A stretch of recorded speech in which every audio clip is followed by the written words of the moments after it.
next step. All right. Well, first speaker is Eric, and then we'll have James. Hello, everybody. My name is Eric Calley.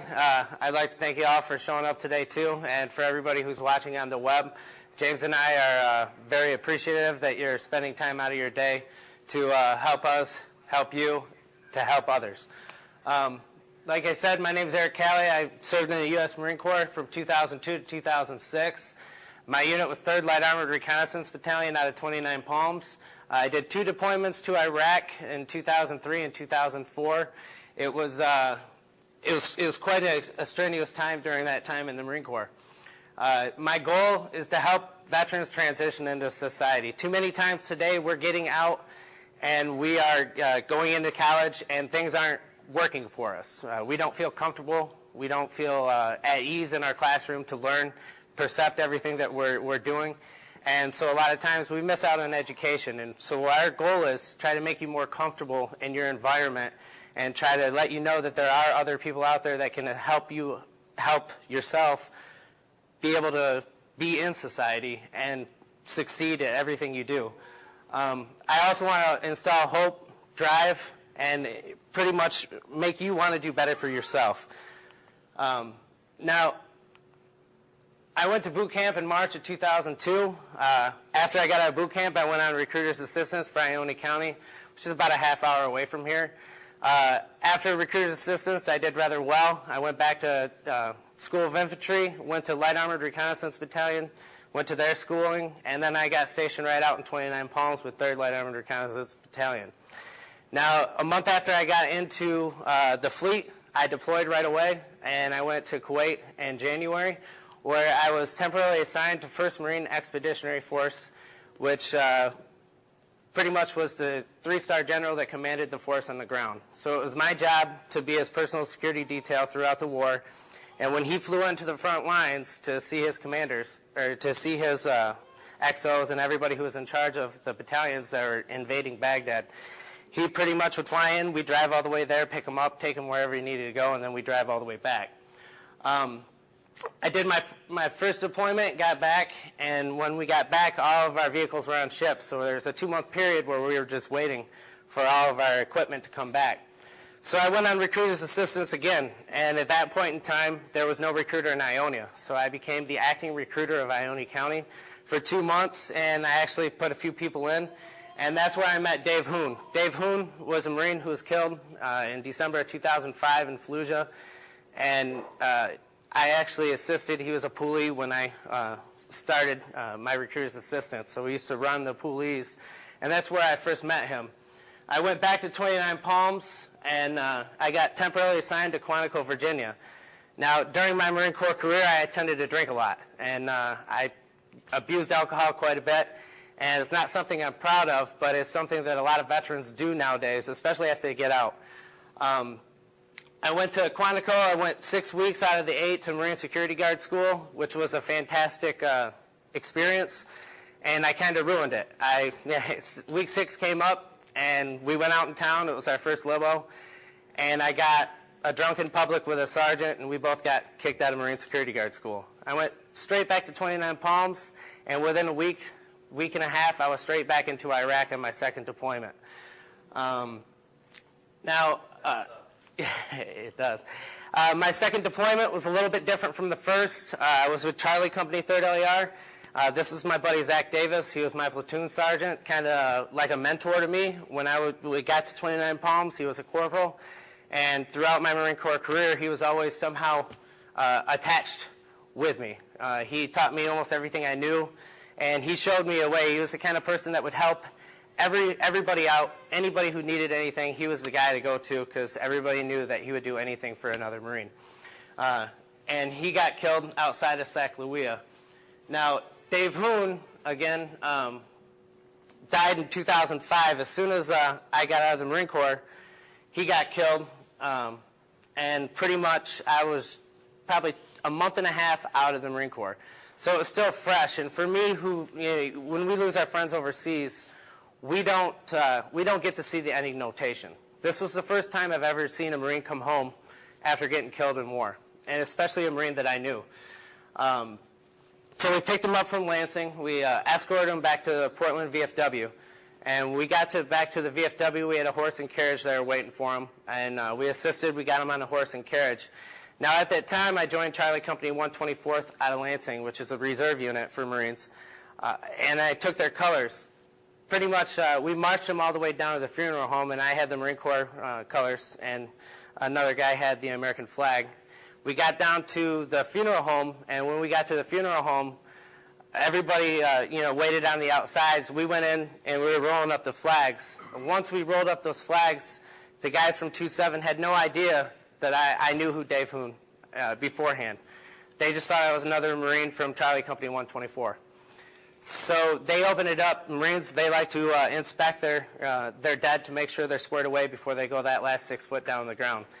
For me, I could never understand why I was in that room, why I was meant to be in that room, because I actually kind of felt responsible for motivating him to join up, even though he wanted to do it on his own. So for 6 years, I kind of isolated myself. I couldn't figure out why I had to be in that room and see that. And so pretty much I used alcohol abuse, and I went further into my own little hole. Pretty much any veteran who's ever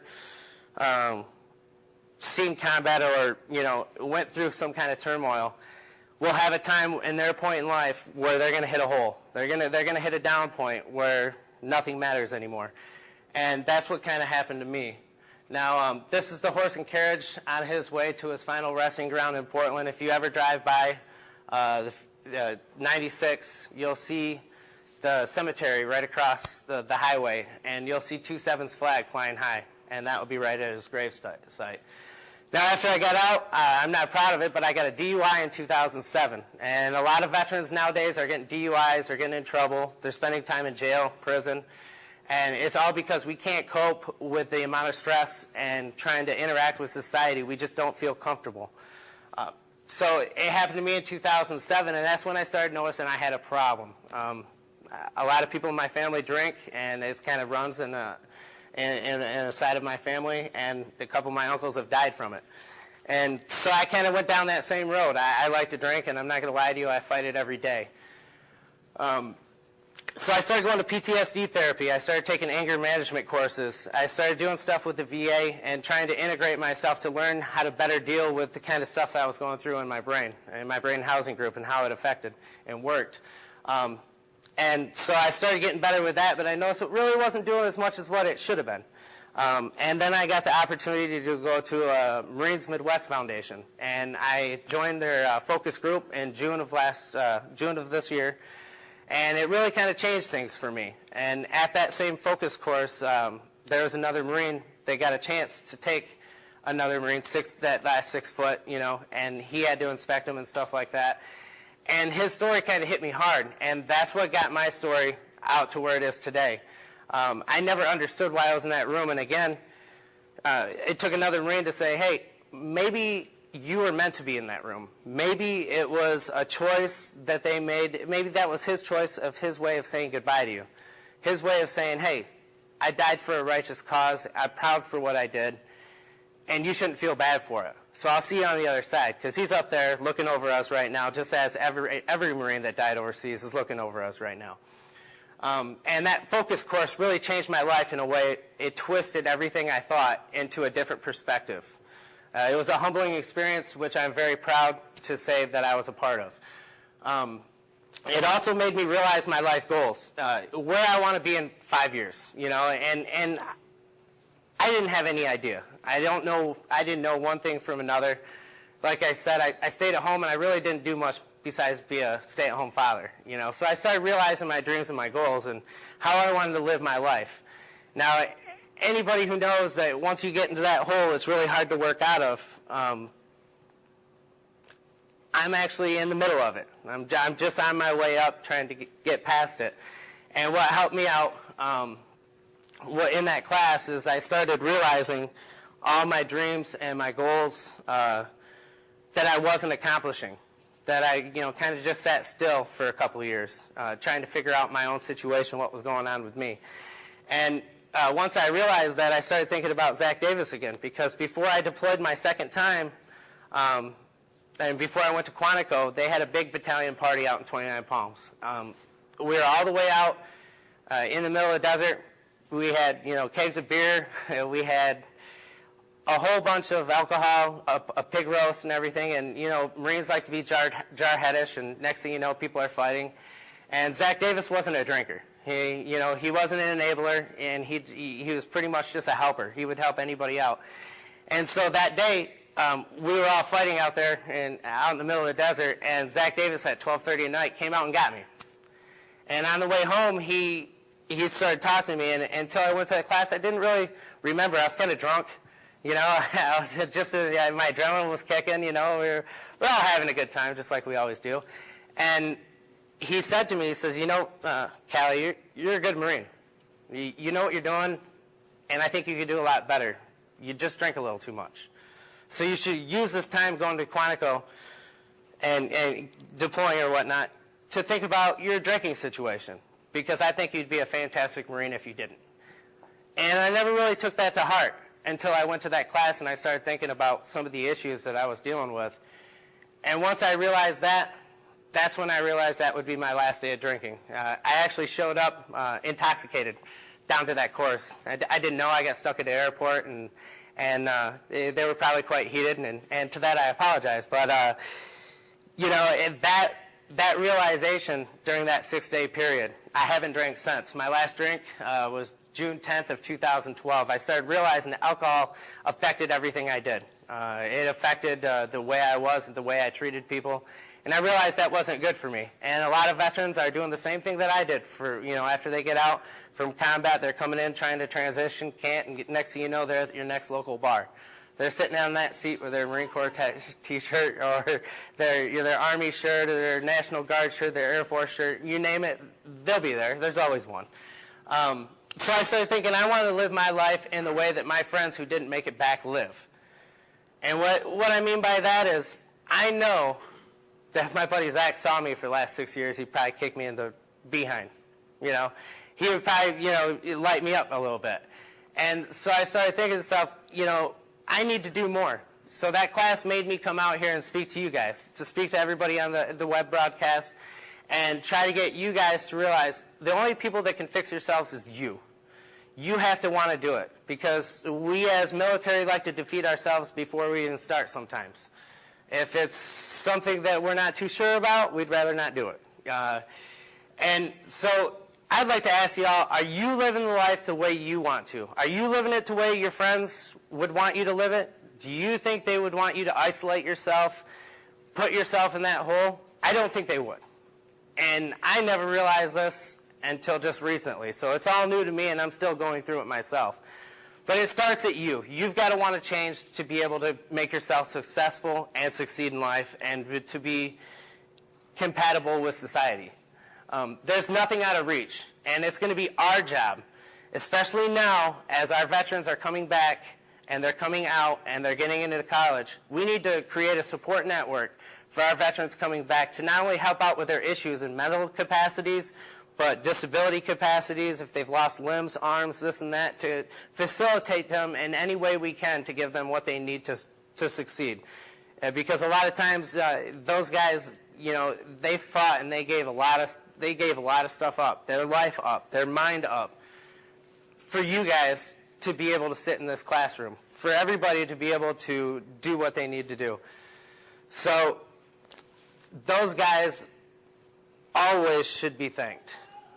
They should always have a hand, somebody to help them out if they need it, which is fantastic that the Marine Corps made discs, 30 discs around the United States, just to facilitate us Marines after we got out. Now, this is my reason for living, and he's outside right now, so I guess I can't show you my son. This is my son, Gage. He pretty much changed my world. He's the one who started to make me think that I need to change. Honey, can you bring him in here?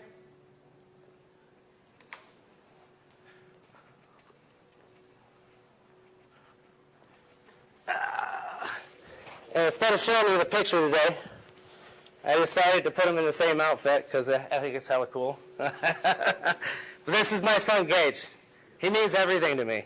And I didn't want him to grow up seeing his father isolate himself and drink himself into a stupor. and grow up, because kids are pretty intuitive. And I want him to grow up with a happy childhood. I want him to have everything that he needs to succeed, and hopefully go back into the Marine Corps, and do the same thing I did. But nonetheless, he is my reason. So at that, I'd like to introduce James Sperry. He's a guy that I very, very much respect. He got wounded 3 times in the Battle of Fallujah. He had multiple broken bones. He had a TBI. And pretty much he's going to talk to you about his transitioning and how he coped and how he dealt with things. Because for him, it took a long time for recovery, and I'm proud as hell that he's able to come up here and talk to us and relate his stories to us. So James Sperry. Thanks. I get it.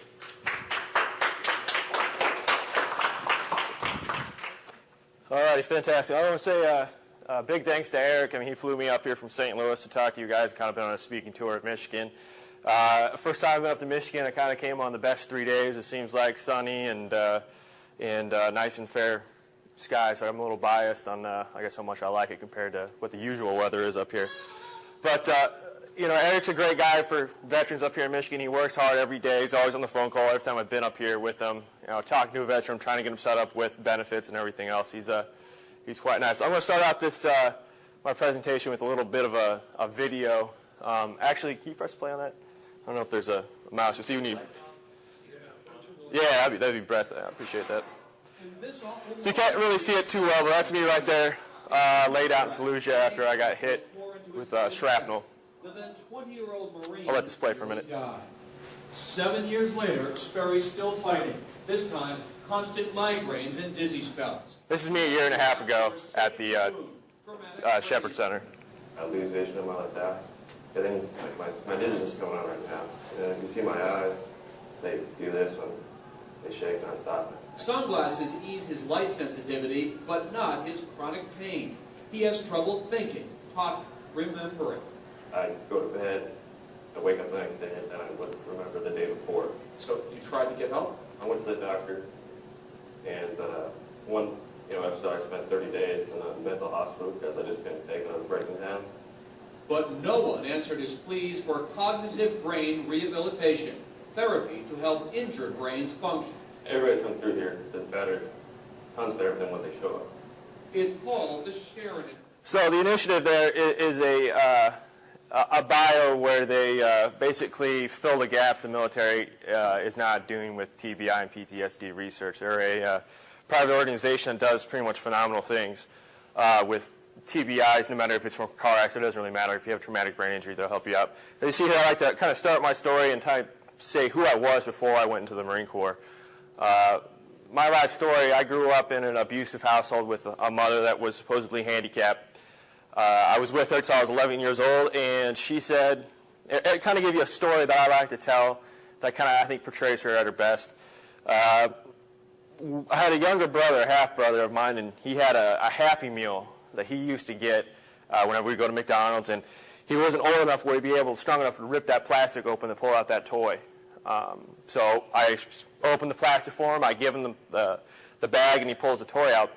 Well, my mother looked at that, screamed at me, and said I stole the magic from him breaking that plastic wrapper open on himself. Continued to beat me with her canes until I was pretty well beaten up. And then right after that, she gave me a present, and that was kind of the way she did it. She would beat you up and then give you a present and reward you. So when I was 11, I got taken away from her from the court system. Went to go live with my father. Now, I'm 12 years old, kind of going through a transition myself of going from one household to another, and emotions aren't right. I'm not connected. I'm trying to rebel. So my dad gets me into golf. Never did golf. He was a golfer. Got me into it, and I just take off on it. Every day I'm golfing, golf course. I mean, every day I have off school I'm golfing, and even after school I was. And my plans at that time, I'm winning a few golf tournaments. I have colleges talking to me. And my plan is to go to college, become a PGA professional, something my dad was really pushing hard. I mean, summers were just filled with golf events, and that was my track. I met my wife freshman year of high school. She stayed with us the 4 years of high school. I think we were the longest lasting couple in our high school at that time. So things accelerate fast. that's kind of my plan is college. And then, of course, this happens. This is my junior year of high school, and I don't know what they did here in Michigan with you guys, but here in Southern Illinois, they pretty much stopped the class. They brought in a TV in each classroom, and we kind of sat there and watched everything unfold. And so that's when my life plans and everything for me changed. I decided this is my calling, this is my Pearl Harbor. I'm sure a few of you guys in this room and everywhere else I've been have answered that call as well. I decided in my mind I'm going to go military. If I'm going to go military, I'm going to go to the top of the barrel instead of the bottom of the barrel. And I said I'm going to go in the Marine Corps. That's what I see as the top of the barrel, obviously. And I didn't know at the time because I didn't know anything about the military life. I thought Marines were just infantry, just grunts, and that was their only job they had. When I went to the recruiting station, I realized they have a plethora of jobs, a ton of jobs you can do there other than infantry. But that's what I want to do. I want to be a grunt. I want to be kicking in the doors. I want to be pulling the bad guys out, holding them responsible, them seeing my face for the last time before we take them out. That was my mission. That was how motivated I was. So I have a year left of school, a year and a half left of school until I turn 18 and graduate, and that's when my training began. I worked out every day, every morning, went to the Poolee station every afternoon, motivating all the Poolies, and it was that guy, kid in high school, walked around with a Marine Corps t-shirt trying to motivate others and trying to get as many Poolies to sign up so I can be PFC or Lance Corporal by the time I go to boot camp. So I turned 18. Right when I turned 18, I'm talking to my girlfriend, Elizabeth. She turned out to be my wife, and I say, I'm going to the Marine Corps. It's no secret by now I'm going to the Marine Corps, and I don't know what's going to happen between me and you. And she says, well, I guess I'll go in the Marine Corps too.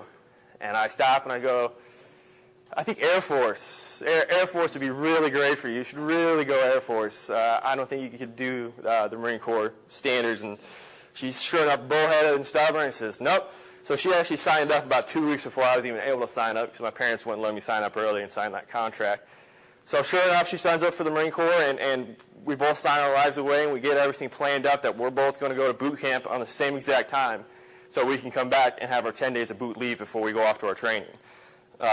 So she takes off for boot camp. I take off like a day or two later. And right before I take off, I get honored. Like I said, I scored a 96 on the ASVAB. And which was the top 1% of the Marine Corps, and I could have been any job I wanted, linguistics, it doesn't really matter, but I chose grunts. My father at the time was not happy with that decision, to say the least, knowing his son was going to go off to war, and he had this big picture in his mind of me going to college and being a collegiate golf star, that he goes up to my recruiter and basically, says, you cannot put my son in the grunts. My recruiter says, there's nothing I can do. There's nothing I can do. He wants infantry. This is what he wants. I'm trying to get him linguistics. I'm trying to get him in these other jobs. So this is what he wants to do. And so my dad kind of has to stand by and let me do with my, my goals and my reactions. So sure enough, right before I go to boot camp, I get selected to be sworn into the Marine Corps by President George W. Bush at the American Legion National Convention in St. Louis. It was 2 Poolies from each branch of the service got sworn in from him. And it actually ended up being a 2-star general that swore us in front of him because something got screwed up last moment. But it's still a pretty great honor to meet President George W. Bush before you even get into the Marine Corps. So everything speeds up, go to boot camp. While I'm at boot camp, you're not thinking right. You're not thinking straight. You're not in the right state of mind. And I'm thinking, I'm never going to see Beth. I'm never going to see her again. She'll be on the other side of the world. I'll be on the complete other side. So I'm going to ask her to marry me. Sure enough, I'm sending all the letters home to the family, say, hey, plan a wedding for our 10 days of boot leave. I'm sending her a letter from my boot camp to her boot camp. Of course, it takes a long time for that letter to reach her because I'm sure the Marine Corps is looking, why is the West Coast boot camp sending a letter to somebody on the East Coast boot camp? So by the time Beth receives this letter, my letter's already gone home to my family. They've already written letters to Beth welcoming her to the family, and she gets the letters from my family first going, welcome you to the family? What am I talking about? My sister writes her a letter saying, hey, it looks like I got a new sister-in-law and all this stuff. And so about a week goes by and she gets my letter, finally realizing that I asked her to marry me. And so I was so confident, of course, she said yes. So now there's benchmarks you got to meet in boot camp to graduate on time. So now we're keeping track of each other. Make sure each one of us are hitting those benchmarks so we can graduate at the same time, have our 10 days of leave, and get married. And sure enough, I get a letter about 2 weeks later, and I'm halfway through the letter, and it says, I failed on the rifle range. I'm being held back a week. I'm not going to be able to come home on the 10 days of boot leave. So I'm destroyed. I'm halfway through this letter. I crinkle it up. I throw it in my foot locker, and I walk away. My friends at boot camp know I'm destroyed.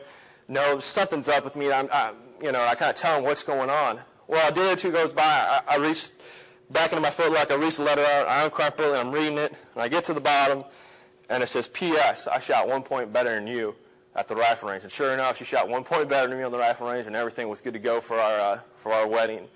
So that was something that was never let down in my Marine Corps career by any of my Marines or anybody else, that my wife shot 1 point better than me at the rifle range.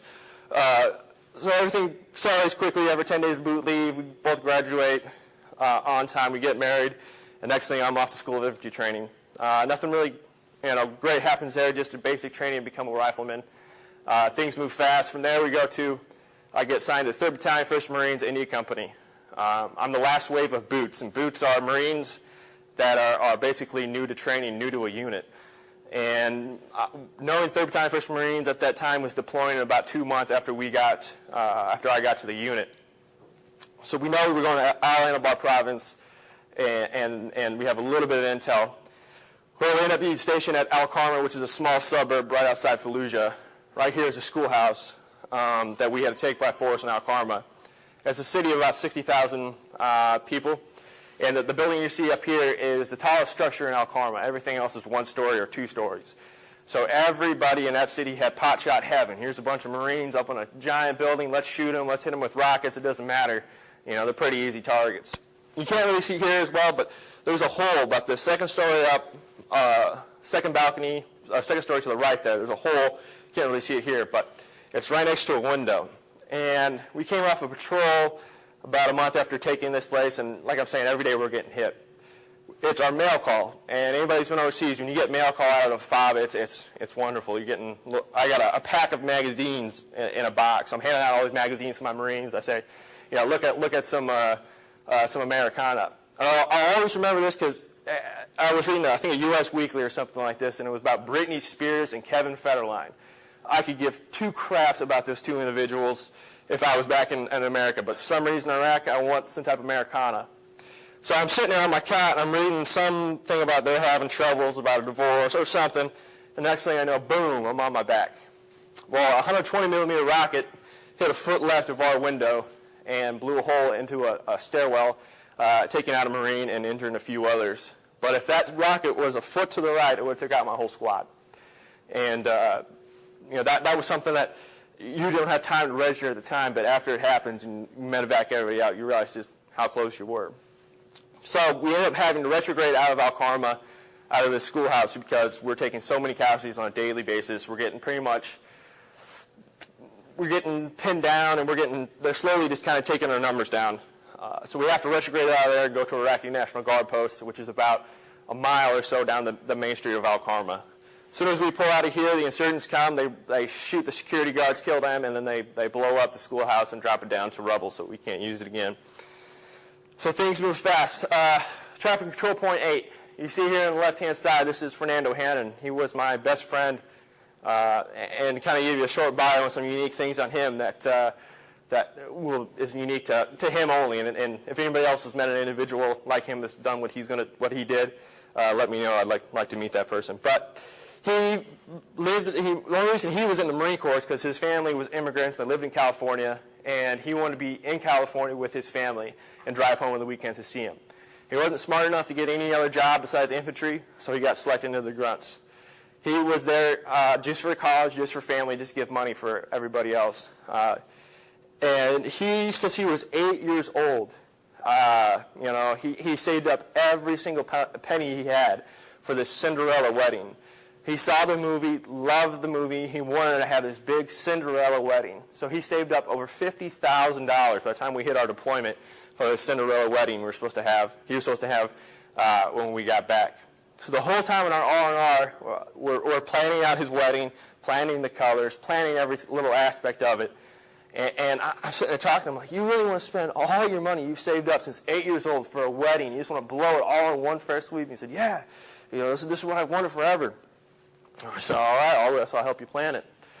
Well, we get to traffic control point 8, and that basically means that we're monitoring all the vehicles coming in and out of Fallujah. And at this time, Fallujah was in the enemy hands.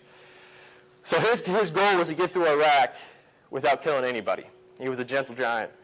And as we're getting assigned to our post for the first time, he's going to a post that has the most, action, the most hits, the most sniper fire, just the most action for that post. As we're walking out there, I kind of have bravado at this time because I've had the most action with my saw gun, I've had the most kills, and I kind of said to him, hey, let me take your post. I know you don't want to be there. You take my post, which was facing the rear, kind of guarding our back. And he says, I really appreciate it. Yeah, let me go run up to Sergeant Garcia and I'll go ask him. So I'm watching him. He runs back up to our house that we took over, and he asked Sergeant Garcia, you mind if we switch posts? And Sergeant Garcia gives him, the okay for it. He comes running back down to me. He says, hey, Sergeant Garcia said it's good to go. We can switch posts. So we start walking different directions. I walk to my post. He walks to his. And my post is on a road facing directly into Fallujah, about a half mile outside the city. His is on the opposite side of the road facing our rear. About 2 hours into the post, a lot of you guys have been overseas in infantry know when things get quiet, something's about to go down. And sure enough, things get dead silent. There's no cars coming through, nothing. So we start looking around. The first thing I'm saying is, man, it is quiet. Something's about to go on. And it could have been two or 3 minutes after I said that, boom, this huge explosion happens down at the rear post. And this is the other part of the war where we had no intel on car bombs. We knew nothing about them. So I'm trying to register in my head, what is this giant mushroom cloud? Is it an airstrike? It can't be a mortar. It's not an IED. What's going on? So we rush down there, and we realize when we get there it's a car bomb. His car exploded. Hannon and Perez is another Marine in my platoon, walk up to this vehicle. As soon as they get to the window, Perez leans in, tells the guy to get out of his car. The guy blows up the car on him, killing Perez instantly and throwing Hannon about 40 yards away. Hannon is still alive by the time the medics get to him, by the time we get to him, and he is not in any good condition. He lost a couple legs, an arm, and an eye. And he is still alive and still cognizant enough to where we get him in the vehicle and we're assuring him he's going to be okay. The doctor's telling him he's going to be fine. We get all the tourniquets on him. And he had a rosary he always carried with him no matter where he went. And if you see a little bit in that video, they zoom in on me when I'm laying down. You can actually see the rosary that is attached to my belt buckle going into my pocket. I was able to get it off him before he was transferred out of our unit, taken to the hospital, and I carried that rosary with me every day since then. I was able to give it to his family after we got back. But as you may guess, on his transfer back from Fallujah to Baghdad, he passes away in the helicopter due to blood loss. At that time, the doctor's telling me that he's going to be okay. He's going to be fine. Nothing to worry about. We got the tourniquets on it. He's going to make it. So at the end of that night, the doctor walks in, Sergeant Garcia walks in. They pull me aside, and they say, hey, let you know Hannon died. He didn't make it. Because I knew we were best friends. And I lose it. I just lose it. I start crying, throwing things around, and that was the moment for me that I numbed out. I was done with Iraq. I was done dealing with these people, and I just numbed out. That night, we were getting hit by 81 millimeter mortars, and I remember sitting there, opening up my flak vest, laying on the ground, praying that a mortar would come down and hit my chest and end this. Sure enough, it didn't occur. It hit everywhere else, but it didn't hit me. So things move fast. We don't have time to grieve. We don't have time to do much. We have a day in R&R, a day in rest, and we move on. Right here on the right, you can see Hannon's mom. Like I said, I was lucky enough to give the family the rosary that he carried with him. And that moment did destroy me for years. It still hurts me to this day. And it was a sense of guilt that I got to walk down the aisle on my boot leave, and I robbed him of his main goal from he was 8 years old to have this wedding by the time he got back. Meeting his fiancée was one of the hardest things I've ever done, knowing that I robbed her of Hannon's life, and I felt completely responsible for making that 3 or 4 second decision in my head, well, hey, let's switch posts, and causing his death. And in my mind, I was completely responsible for that. So I became drinking. I came down. I was just absolutely destroyed as a human being. And I had a friend come to me and ask me a question that absolutely pissed me off at the time. He said, "What are you going to do with the gift of Hannon's death? What gift did he give you?" And I said, "Well, what do you mean by that? What gift?" And then it kind of clicked in my head. He gave me her. Without her, I would never would have had her if it would have been him. It would have been me there in that car bomb, me blown up, me dead. So I have her. She's 6 years old, and I was lucky enough that my wife let me name her after Fernando. In all right minds, I can't name a blonde-haired, blue-eyed child Fernando. I don't think anybody would have liked that. So I was lucky enough to name her the female version of Hannah, not realizing there's going to be 5 other Hannahs in her kindergarten class, and it's a pretty common name nowadays. So I always tell her, you're named after somebody special. And I have a photo of Fernando in her bedroom. So things moved fast after that. We battled Fallujah. I'm injured a couple more times from IEDs, no other accidents. And Fallujah is something that is on everybody's mind, every Marine. You have the 2 categories of Marines. You have the Marines that are pumped up, knowing that they're going in the history books, knowing that this is everything they've fought and trained for. And you have the other Marines that are scared shitless. Sorry, but absolutely shit. They're scared, knowing the insurgents have 5 months to rig the city, to blow up, to dig in their positions. We know this is going to be a tough fight. So about a week before the actual invasion, I'm sitting down talking with Joseph Welke here. We're sitting on fire watch. He was a high school football all-star. He was a guy that didn't get close to many individuals. But luckily enough, he got close with me and kind of shared and opened up. We're on fire watch, just me and him watching vehicles, make sure nothing happens.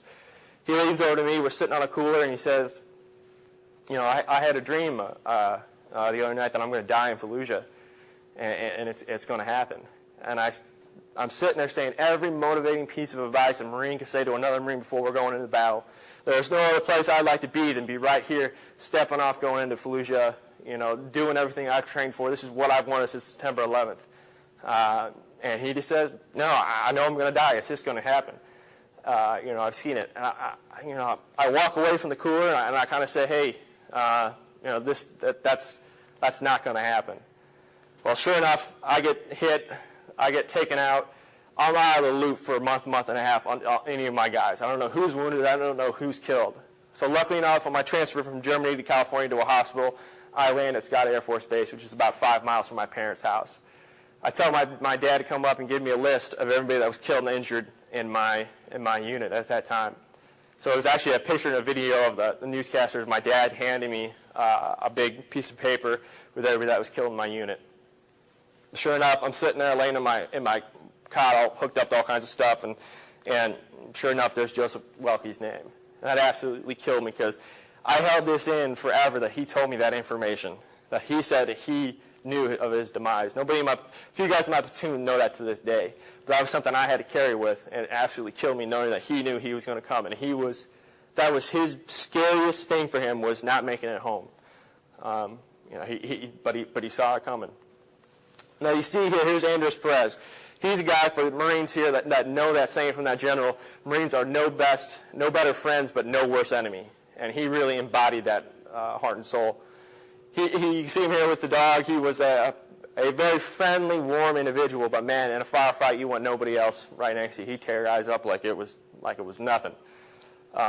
He unfortunately was also cut down in Fallujah going into a house. He got shot and killed instantly. Here's Philip West. He is our class clown of our platoon. He is the guy that no matter what, he's going to make you laugh. He's going to make you cry in the darkest moments. When nothing, you seem like it's just as dark as it can get. Things are as worse as it can get. Philip will be there to lift you up. And a story I'm going to say, it's not PC, but it tells military humor, and it's a good one. We have these light sticks that you click and you glow, and they only show infrared through your NVGs. And I just got in trouble, and he's pulling me in. He says, "Hey, get your NVGs, come into my room, and get ready." And I said, "Okay." So he gives me these NVGs. I put them on. I go into his room. Sure enough, he's butt naked. Butt naked. He hits some music. He starts playing the music, and he turns around. And he has his ING stuck in a certain place in a private part because he wasn't circumcised. That's why we call him the anteater. So he has it stuck on a certain spot where you can imagine, and starts dancing around with the music just to make me laugh, just to make me laugh. And he starts doing it where everybody comes in, and he's dancing around there naked, just doing it for a laugh. And it didn't matter how much he had to degrade himself to do it. He would do it just to make everybody else feel better. That was the type of guy he was. You see here, this that same day, that's me with, they tied me up, de-pantsed me, put underwear on my head, and threw me out into a hallway with staff NCOs, captains, everybody else walking by, and I'm in that condition there. But it didn't occur to me until years later that the three guys that did that were no longer here with me. And that's a special moment that I will cherish and always remember, that those guys had the heart enough to know that I was a fast-tracking Marine, had my stuff together. I get in trouble one time, and they're there to kind of lift me up when I really needed it the most. Here's Jeffrey Perez. He was the Marine that was also killed instantly with Hannon. He was the kind of Marine that would do 12-mile humps with a canteen of tequila and some limes in his pocket. That was just the man he was. Is that hot sauce on that bottle? Yeah, yep. Yeah, big old thing of FTU. He loved it. Here's Brad DeArms. There were many things. He was our engineer. He got killed trying to rescue West in Fallujah. He got cut down by a machine gun. But a lot of things you don't know about him is that he quit Yale to come into the Marine Corps and be an engineer. He dropped out of Yale September 11th to come fight for his country and performed heroically, and now has actually a post office named after him. So here you kind of see the pictures. I got two pictures up here. One there on the right you can kind of see is me right after I got hit, taken by a reporter, I believe Kevin Sykes from NBC. In between the photo on the right and the photo on the left, I go out. I go comatose. I'm not responding to anybody. They really can't find a pulse on me. So they radio me back as KIA, killed in action, before I get to the Fallujah train station. The Fallujah train station is where they're medevacing everybody out. When I get there, they put me into the pile of dead Marines, dead Iraqis, Army, U.S. This is the dead pile they had, because the number one thing they're trying to get out is the wounded. Guys that are still alive still have a chance. They're trying to get them out, get them help that they need. These guys are going to get, if there's free space, they're going to put on. So a doctor goes around, starts flicking, doing the auto response system, was flicking in the eyeball. You're going to respond if you're alive. They go around, they flick me, I respond, they get me out, realizing I'm still alive. They turn me up, wake me up, I think it was smelling salt, and the picture on the left was actually sent to me a couple of years later by another Marine that actually kind of cued me in on the story. Actually, a few other people told me that's the same story, but he had the cognizance enough to snap a picture to realize kind of what happened. And that picture is me right before I'm getting put onto a Chinook, headed out to Balad, Iraq. Now, my after effects of my wounds, you can see here dizzy spells, vertigo, memory loss, light sensitivity, and I have eye seizures. These sunglasses, I don't wear them for fashion, I don't wear them for style. Actually, they're kind of a hindrance. Not many people want to approach a guy inside wearing sunglasses, kind of think it's a douche move, I guess. I'm that guy at the gym at 10 o'clock at night with sunglasses on. Everybody thinks that it's a fashion statement, but it's not at all. It just helps me kind of ease with the headaches and the migraines. I've had an idea with the shirt, because I met quite a few individuals that have the same issue, because I had 2 brain bleeds in the back of my head where my eyeballs connect, and that's where a lot of my light sensitivity comes from. I want to get a t-shirt anyways that says, yes, I am cool enough to wear sunglasses at night, and then have the Wounded Warrior Regiment on the back. But that's something I'm still trying to get. So I'm having a lot of trouble. 6 years I'm spending after I get out. You get out. I got in the early part of the war, so it was like, as soon as I got out, there was no aftercare. I go from being a top-of-the-line Marine to motivated on the fast track to I'm wounded. I'm in the hospital for a year. Now I'm out, and what am I going to do now? I'm 20 years old. I just lost 26 good friends. I'm lost. I don't want to connect to anybody. I just want to smoke pot. I want to drink every day and stay away.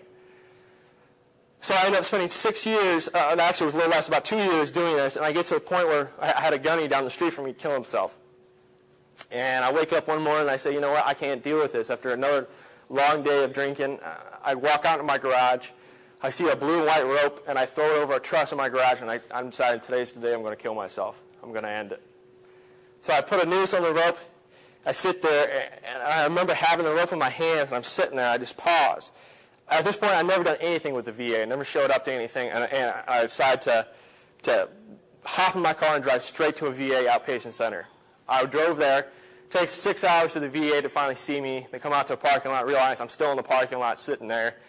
Come in, see me, and they say, hey, if you don't come in and go straight to the San Diego VA hospital, we're going to have the police arrest you and you'll be taken there without free will. So I say, okay, I'm going to drive down there. So I drive straight down to San Diego VA. They've already called ahead. They know I'm coming. And they throw me into a mental ward for 32 days.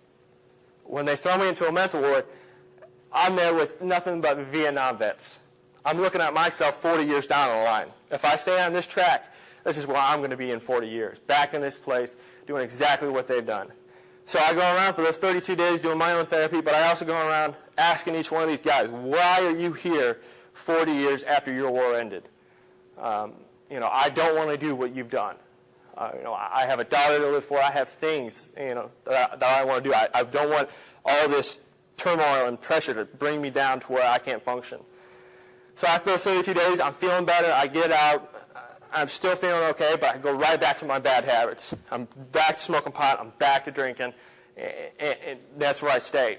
Well, the thing that did not make me wake up is you cannot be married to an individual like that, like myself, during that time. It just destroys it. So I ended up destroying my marriage, and it didn't make me wake up. I didn't decide that I needed to get help until I saw my daughter walk out my house with my wife, and that destroyed me.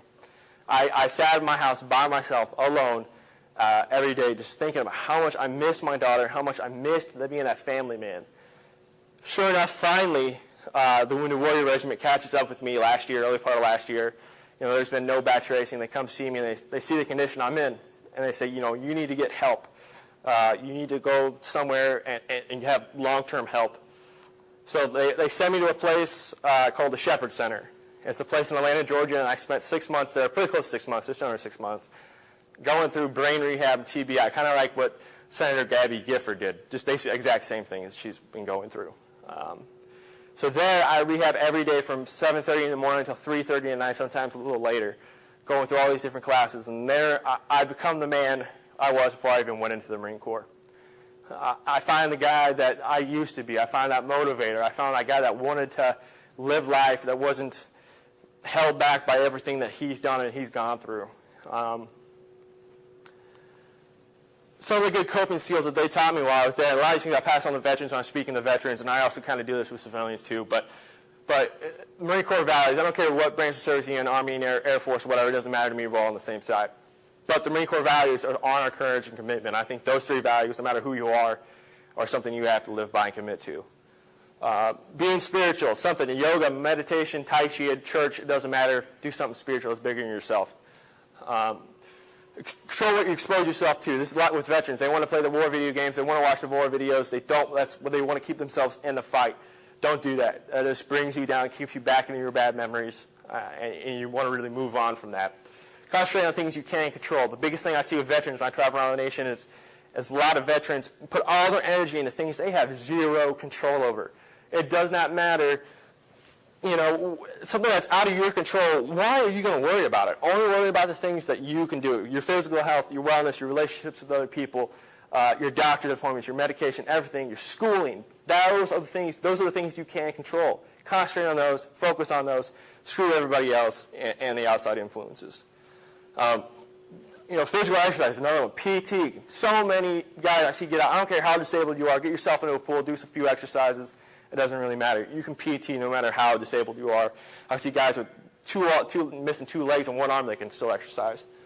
Plug yourself into a cause. Volunteer. Make you feel bigger than yourself again. And then the last one, keep yourself busy. That's the big one. A lot of military vets that don't keep themselves busy give them too much time to think. So after I get out, Joplin, Missouri happens. Big tornado comes through, destroys half the town. I just get home and I say, I've got to go help. I've got to go help. I can't sit here knowing that there's something going on in Joplin. There's people dying. There's people trapped. I have to drive 6 hours to get there. As soon as the tornado hits, I throw in a week's worth of supplies into my van. I hop in my van and I drive straight to Joplin. Not knowing where I need to go to help people, where the headquarters are, nothing. And a sign from God that I see happened.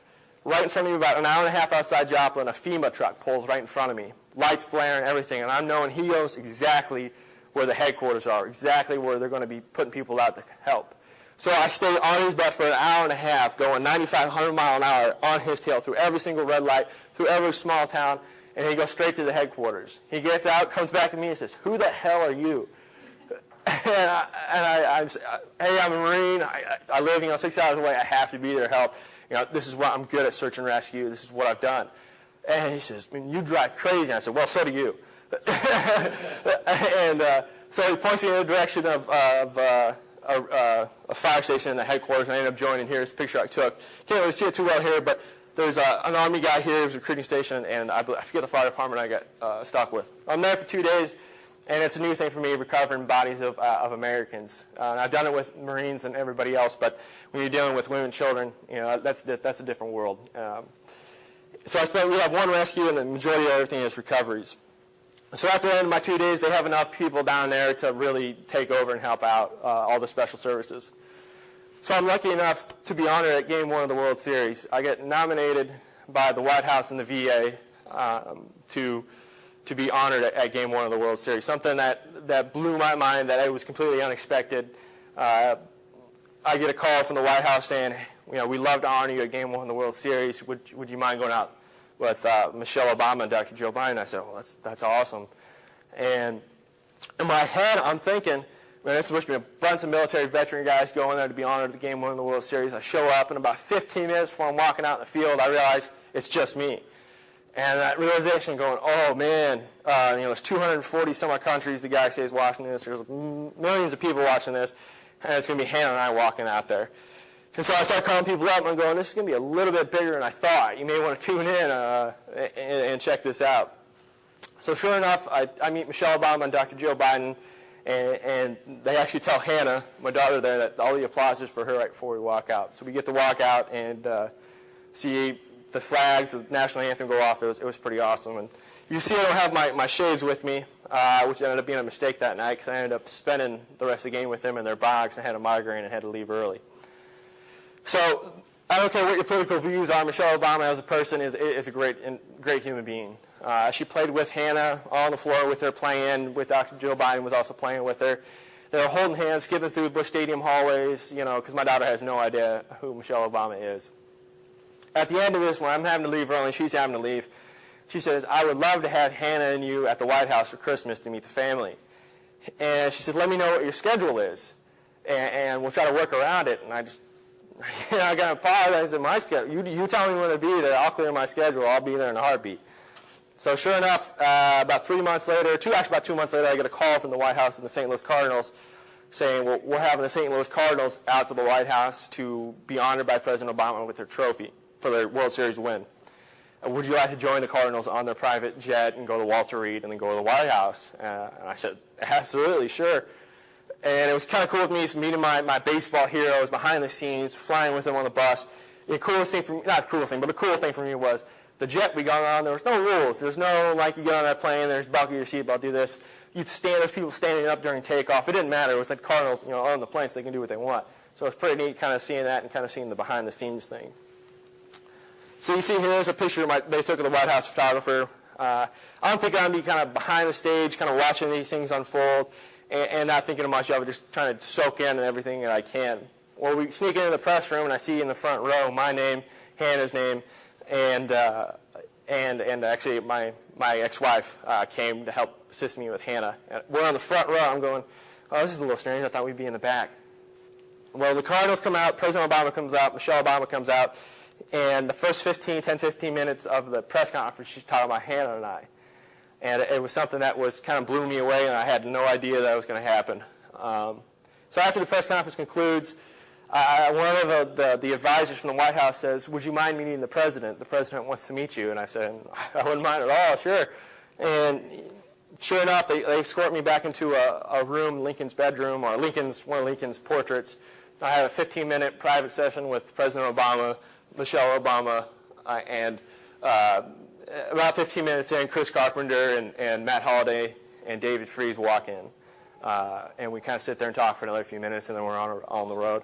On our way. He was a great guy, great individual. Talked a lot about what my job is, what I'm doing to help other veterans, and so forth. So as I'm finishing up here and I'm ending, I always like to end with two things. I can't hamper enough with everybody I speak with the Marine Corps values of honor, courage, and commitment. Those are three things that I live my life by, and I tell everybody else to live them by. Have the honor to yourself to go out there and experience life and not get stuck. Have the honor to proceed in school, do your work, be there, and tolerate those 20-year-olds that have texting, phone issues, and they think it's the end of the world, and you want to pull your hair out because you know it's small potatoes and everything else. And you got to sit there and take that stuff because I know it's annoying.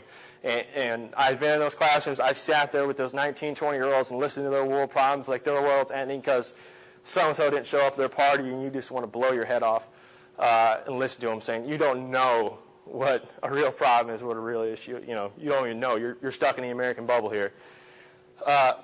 And make a veteran no matter what war they're in. I mean, they can. It doesn't matter for the Vietnam guys. It does not matter. Vietnam guys didn't have any of the opportunities or chances that we have. You have to take those chances, those opportunities that we're given. Vietnam guys weren't given. And when you see a Vietnam vet guy, shake their hand. Every time I see them, when I shake their hand and tell them thanks for their service because they were forced into something that they didn't want to do and got treated like crap when they got home. So I just want to say thanks for your time. Thanks for everybody tuning in, and I appreciate everything. Thanks.